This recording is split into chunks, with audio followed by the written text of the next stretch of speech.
সত্যি বলতে কি রাস্তা এতক্ষণ ধরে চলা আর নেওয়া যাচ্ছে না, সাংঘাতিক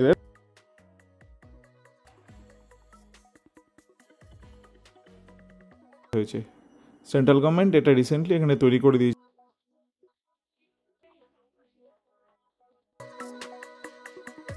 চলো যদি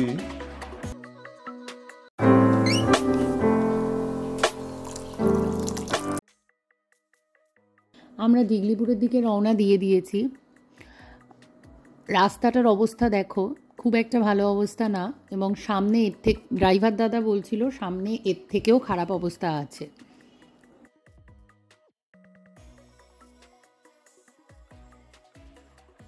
সত্যি বলতে কি বারাটাং থেকে বেরিয়ে আসার পরে এই রাস্তা এতক্ষণ ধরে চলার পর আর নেওয়া যাচ্ছে না, সাংঘাতিক। রাস্তা নাম বলা ভুল, এটা রাস্তা না, তার বদল অন্য কিছু নাম দেওয়া উচিত এটার। तो आगे जाने के बाद रास्ता ठीक ठीक मिलेगा, कहीं ठीक मिलेगा कहीं खराब मिलेगा, ऐसा होगा। रंगत तक ऐसे मिलेगा? नहीं, ऐसा रंगा तक नहीं रहेगा था, बीच बीच में। অবশেষে প্রায় ঘন্টাখানেক ওই রাস্তা দিয়ে চলার পরে শেষ পর্যন্ত একটা ভালো রাস্তা পাওয়া গেল।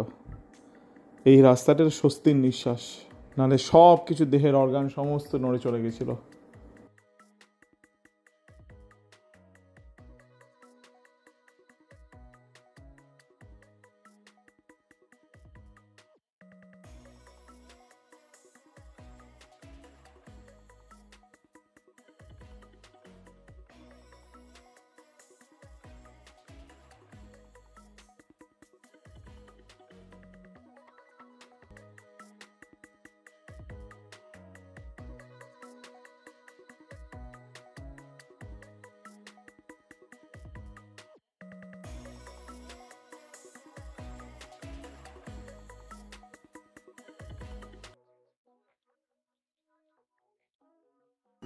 যেতে যেতে এত সুন্দর একটা ব্রিজ চোখে পড়লো।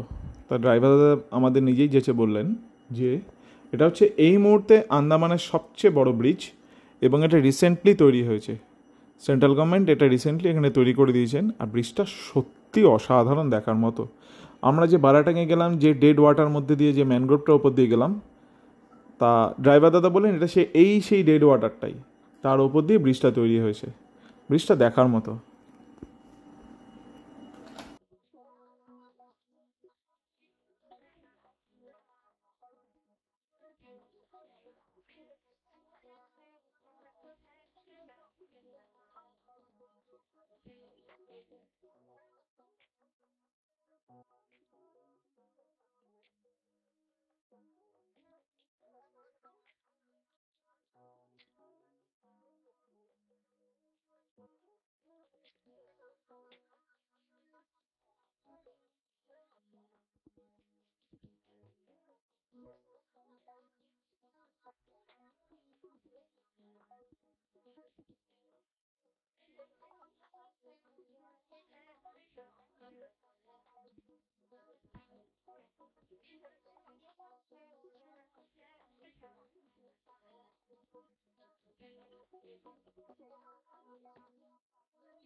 তলায় 12টা বাজে, লাঞ্চের জন্য এসেছি।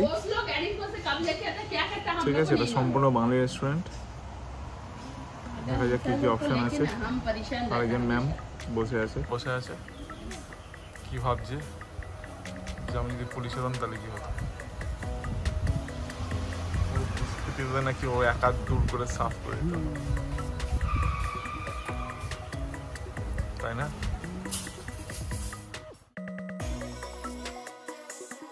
লাঞ্চ করার পর আমরা আবার বেরিয়ে পড়েছি দিগলিপুরের উদ্দেশ্যে। যাক, এখনের রাস্তাটা খুব ভালো ছিল, আর লাঞ্চ করার পর এরকম ভালো রাস্তাই দরকার ছিল। আবার যদি ওই খারাপ রাস্তায় পড়তাম তাহলে তো হয়েই যেত।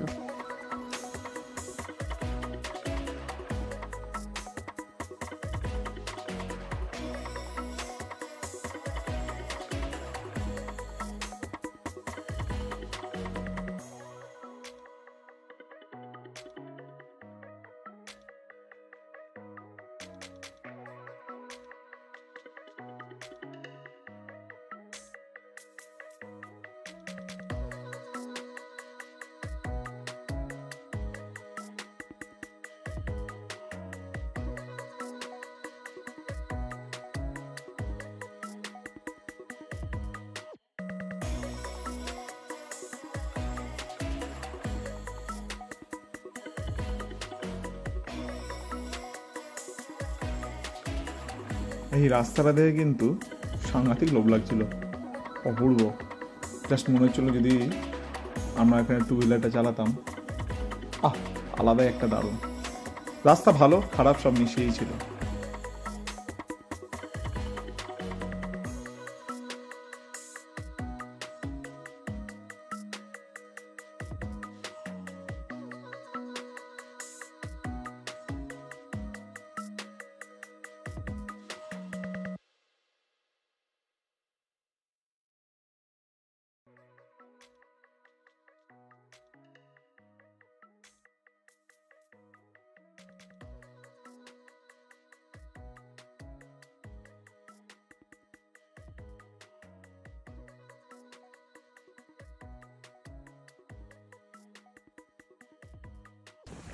একটা ভার্জিন বিচে চলে এসেছি, মরিস ডেরা,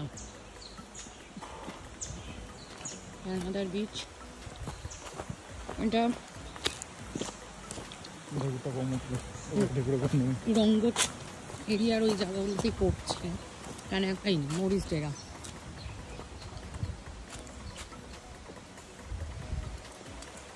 তো যাচ্ছি, টুরিস্ট সেরকমভাবে নেই বললেই চলে। এই যে এই জায়গাটা, কুকুরটা শুয়ে আছে, যদি না শুয়ে থাকতো আমি কি ছবিটা তুলতাম, কি আর আমি করবো, আমার কপাল। ঠিক আছে,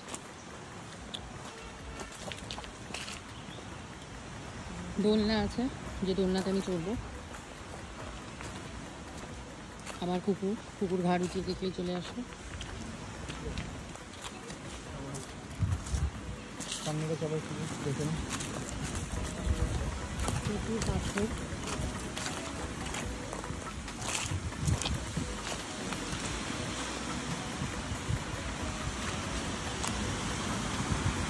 প্রচুর পাথর। আমি আর নামবো না ব্রিজটায়, নামবো না। ওইখান দিয়ে যাওয়া যায়, যাবি? জায়গা আছে যাওয়ার, চলে যাচ্ছি।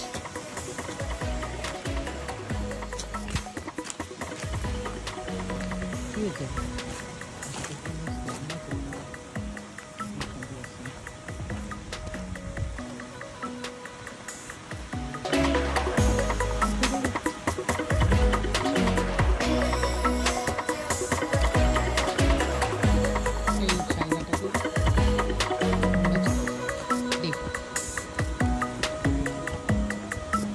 জায়গাটা কেমন দেখি।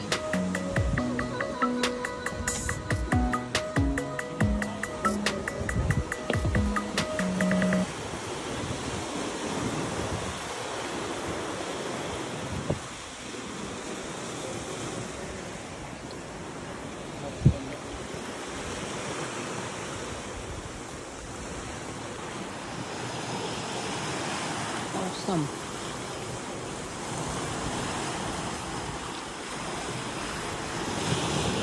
Vista দেখেন।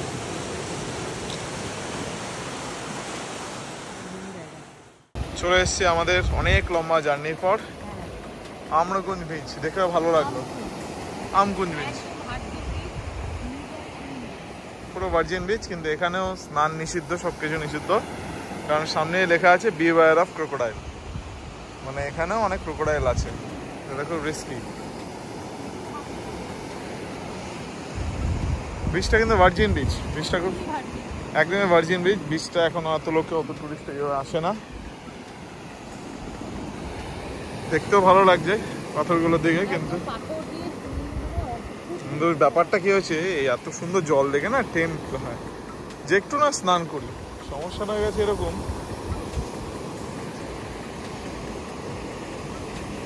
দূর থেকে ওটা টায়ারের মতো টায়ার পড়ে আছে, দূর থেকে আমরা ভেবেছিলাম প্রথমে দেখে ক্রোকোডাইলই রোদ পোহাচ্ছে, না দেখবেন না ওটা টায়ার। পাথরগুলো দেখা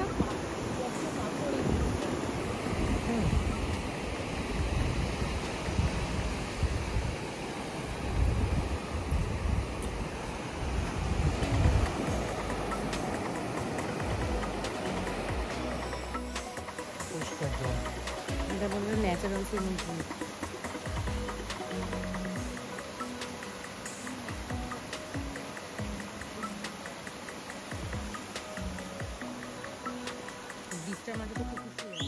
জিন beach, Panchavati eco tourism site, nature beauty. चलो लेट्स गो।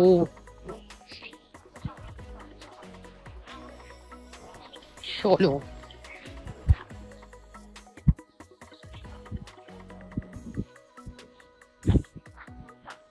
মানে একটু আগে আমি মানে ক্যামেরাটা করতে পারলাম না রেকর্ড, একটা ঝর্ণা গেল পুরো বাঁদিকে, ডান দিকে রাস্তাটা দিয়ে এই সমুদ্র যাচ্ছে, বাঁদিকে পুরো ঝর্ণা যাচ্ছে। দেখলাম একটা ট্রেকিং এর জায়গা আছে, কয়েকটা বাইক যাচ্ছে উঠছে, মানে পুরো ঝর্ণা পড়ছে, মানে অপূর্ব লাগলো।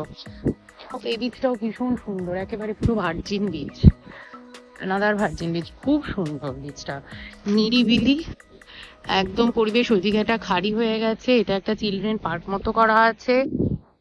এই যে বিচটা খুব সুন্দর,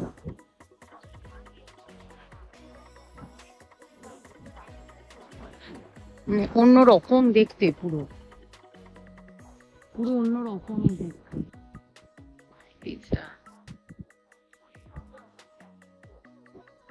এর পাশ দিয়ে রাস্তাটা যাচ্ছে।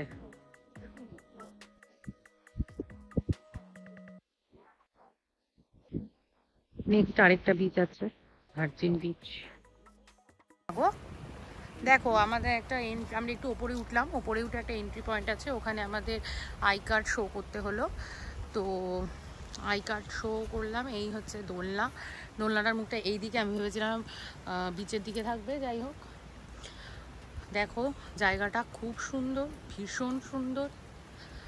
বিচটা একেবারে virgin beach, another virgin beach, দারুণ, অসাধারণ অসাধারণ। পাশ দিয়ে ওই যে রাস্তা চলে যাচ্ছে, ওখান দিয়ে চলে যাবে।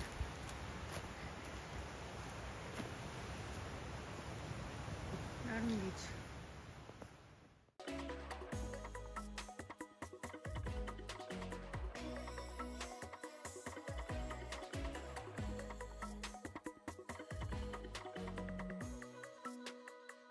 ব্যাস, আবার সেই রাস্তায় উঠে পড়লাম, আবার সেই পালকি রাস্তা। রাস্তা বলা ভুল, এটা চাঁদের পাহাড়, প্রায় অফরোডই হচ্ছে। তবে এখানে রাস্তাঘাট চলছে, রাস্তা শীঘ্রই ঠিক হয়ে যাবে।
মেদিনীপুর এসে গেছি, সাংঘাতিক অবস্থা আমাদের চোখের মধ্যে ক্লান্তিতে। চা খাচ্ছি এখন, প্রচুর ক্লান্তি। এই হচ্ছে আমাদের দাদা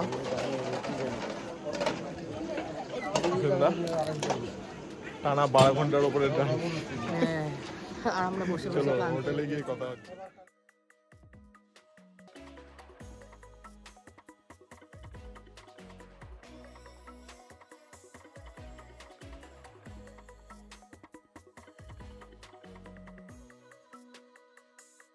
আস্তে আস্তে আমরা ডিগলিপুরের দিকে এগিয়ে চলেছি। চাটা খাওয়ার পর একটু ভালো লাগলো, তবে চা মানে পরের যে রাস্তাটা তুলনামূলকভাবে অনেকটাই ভালো। তো সন্ধে হয়ে আসছে, জানি না কতটা কি ভিডিও করতে হবে, শরীর বড্ড ক্লান্ত, তোমরা দেখিয়ে বুঝতে পেরেছো।